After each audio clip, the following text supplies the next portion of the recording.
Hello YouTube, this is Morgan, Airspeed Prime, here with my next Airspeed's Korra Rewatch. This one is going to be for K308 The Terror Within. And this is one of those episodes where if you've seen my videos before, you'll know that this is probably one of, if not, I think, my least favorite episode from Book 3. Not because I think it's just inherently a bad episode, but because I think it just represents like a lot of my issues with the book when it comes to like the villains, and that it's all action, no real discovery about them, and then the second half of the plot with Aiwei ultimately just leads to nothing. So it ends up kind of, I suppose, not feeling like wasted time, but just why focus so much time on that reveal when it's just ultimately going to lead to the death of Aiwei. It's very similar to the problems from earlier on this season with the Earth Queen, where because of what this book's issues are, you look throughout the entire book for where they focus too much time on something that really wasn't particularly important, and you're really counting the seconds. And I think this is an episode that really stands out as, like, by the end of the book, from this episode, what actually matters. I don't think the fight scene here inherently matters too much. The only real result from this episode is that by the end of it, Team Avatar now actively want to hunt down the Red Lotus, to find them, capture them, and so on, through Aiwei, through tracking Aiwei, and Aiwei is just the plot point, basically. That's all he really exists for, because even though they set up a little bit of a, betrayal arc in a way between Aiwei and Su Yin, that goes nowhere, because Aiwei is now linked to like Korra's plot, and like, does Lin ever really even find out what happened to Aiwei? They may give a reaction scene later on. I'll have to wait until we get to those episodes. But again, it's another example of something that we're skipping around through plots like so quickly. Like, what happens earlier on in this episode? We get the farewell kind of dinner for Opal. And we don't ever see her arrive at the temple. As I said before, her next appearance is when the Red Lotus attack the temples, and she just gets captured. So they set up this idea of like she's finally arriving at the place where she really wants to be, and they don't show it. Why? They don't show her starting her proper airbending training, meeting the other airbenders, and it just feels like, what about that? Like, you set up Opal as like a really interesting character. Like, you actually started her development really well. Why are you now stopping it, basically? It's a similar thing with Kai and the other airbenders. Obviously, last episode was airbender focused, but we don't come back to them for a little bit.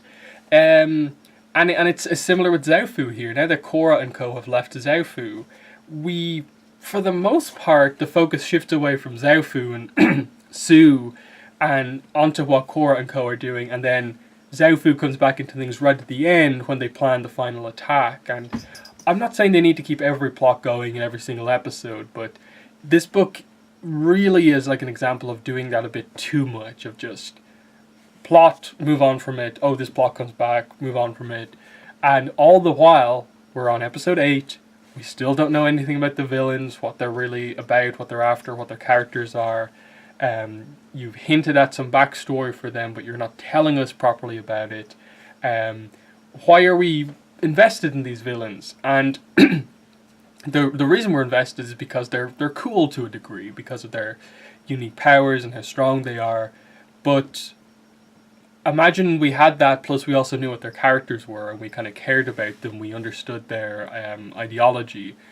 9, obviously we'll discuss it next time out, but episode 9 from this book is, in a way, one of the best episodes from the book, but it's also an example of, like, you felt that this was all you needed to say about this group in terms of, like, revealing stuff about them. Okay. So we'll talk about that next time out, but this episode just, the Red Lotus only fight in this episode. They want to kidnap Korra, and they don't do it, so they leave. Aiwei's revealed to be Red Lotus. He flees, and it just sets into play this Korra and co are now after them. And I think it makes sense, you have to do it now sooner rather than later, because Korra doesn't really have a connection with the villains. Like, even in this episode, she's she's hit with the Shearshoe venom dart before she can really get an idea about what exactly is happening. We don't really, even when she wakes up, kind of properly get too much of a reaction to her and the Red Lotus trying to kidnap her again. And it just, again, it would help if we knew about the events from before, and how powerful they were in the past versus how powerful they are now, and so on. So it just feels like this is just another action scene. Given that you weren't going to have Korra kidnapped here, what is the goal as such? Because Korra doesn't fight the villains until the very end, and even then, like, she only really fights here. So let's, I suppose, get into the episode, the parts of this episode in a little bit more depth. I like the Opal goodbye scene because they give it the emotional goodbye in that everyone's there at the dinner, and Sue gives a pretty big speech, very confident in her daughter to become the next master airbender. We get set up that Opal and Bolin kind of want to pursue their relationship, and that once everything's done with Korra and co, they're going to actually head up to the temple as well. So they will be reunited there. So, there's somewhat of a setup there. It's just like we quickly get past that. Okay, Opal's gone within the first few minutes of the episode. But why didn't you cover her arriving? I think you could have cut down on some of the fight stuff, some of the investigation stuff.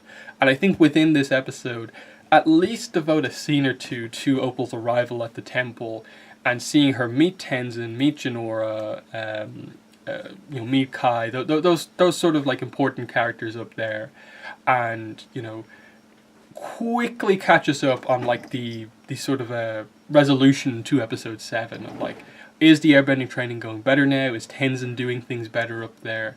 But no, we just sort of pick it up a little bit later on. Opal's been training for a little bit, and we've skipped past some, I think, pretty important things to focus on not as important things.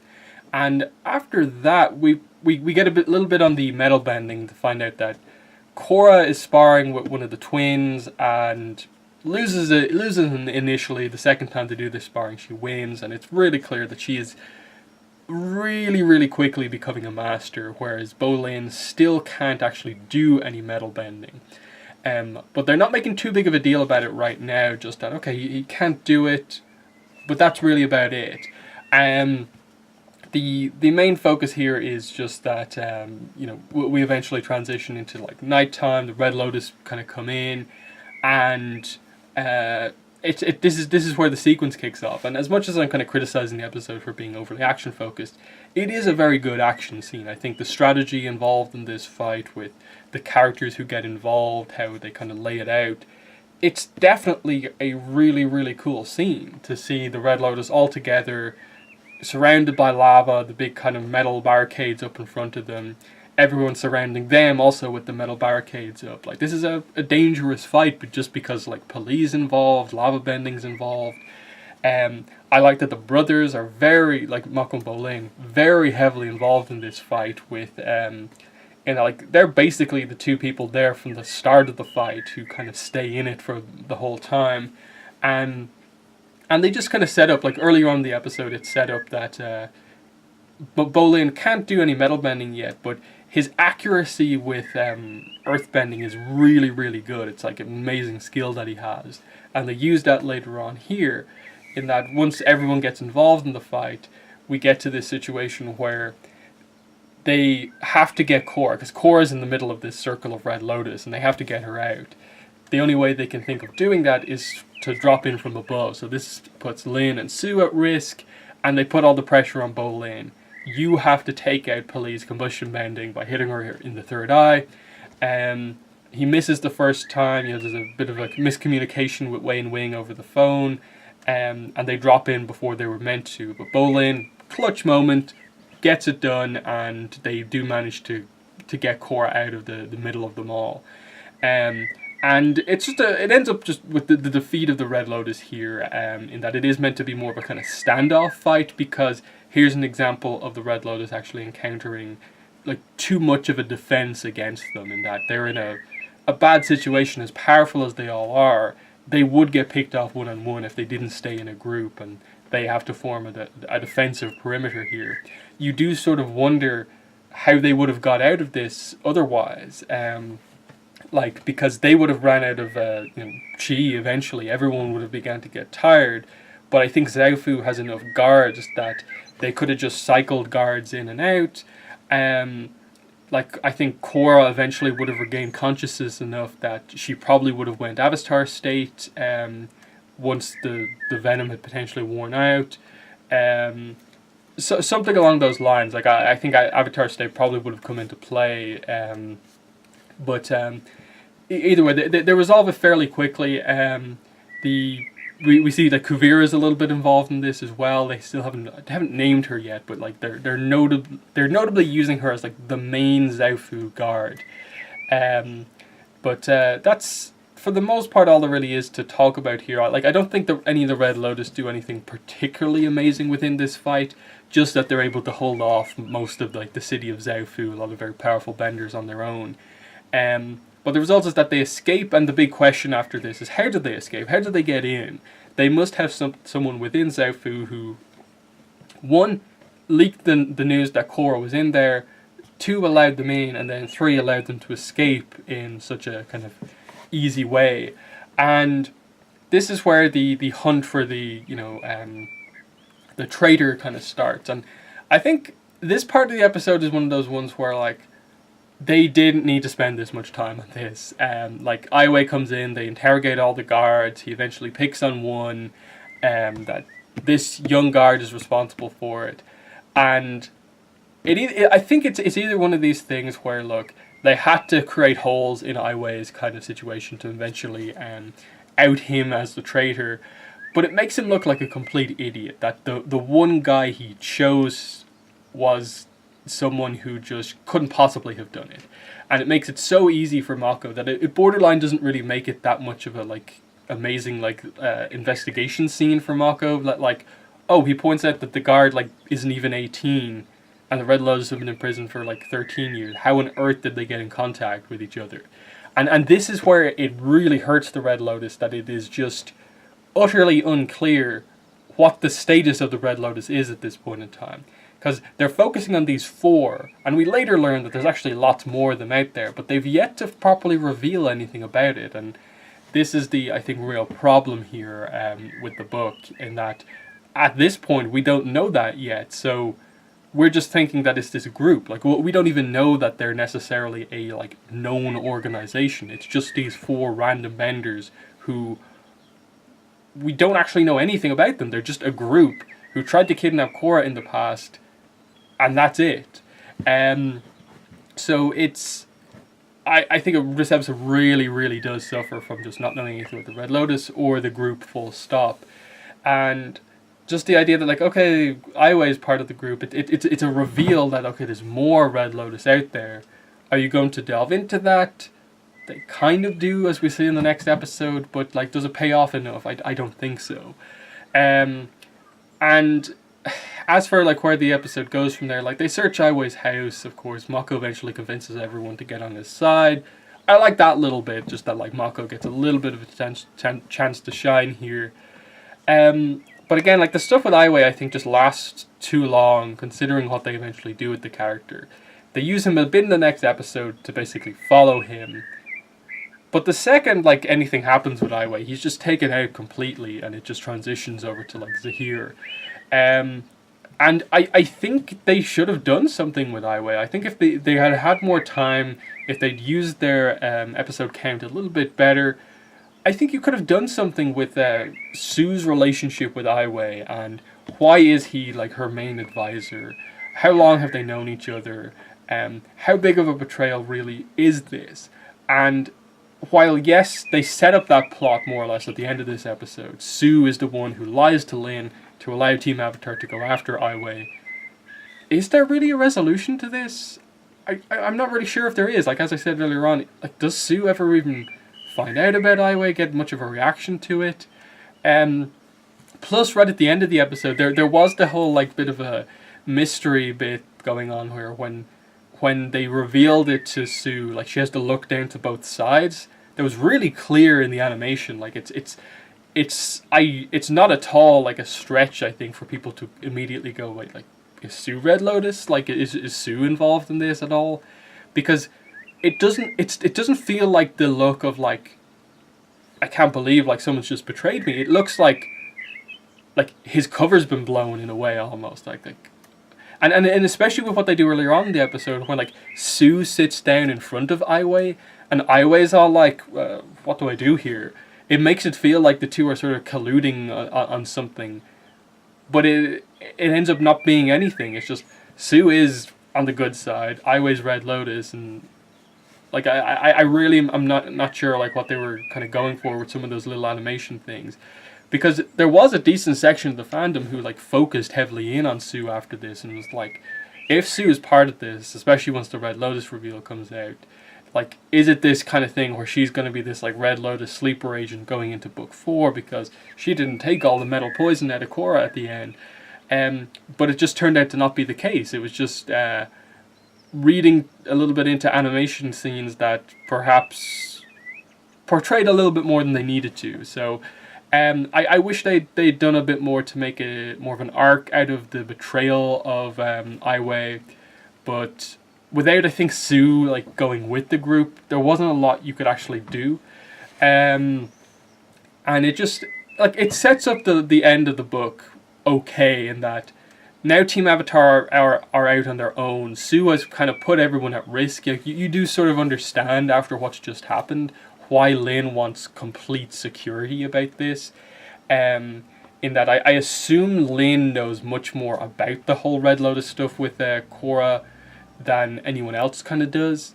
But even then, like, why doesn't she tell anyone about this? Like, I assume she just at the very least kind of knows that, okay, you've seen them once, but they are like crazy dangerous. So you get why she's very cautious about this. And Sue's plan is kind of put everyone at risk, as we'll see in like in the next episode, going into episode 10 and so on.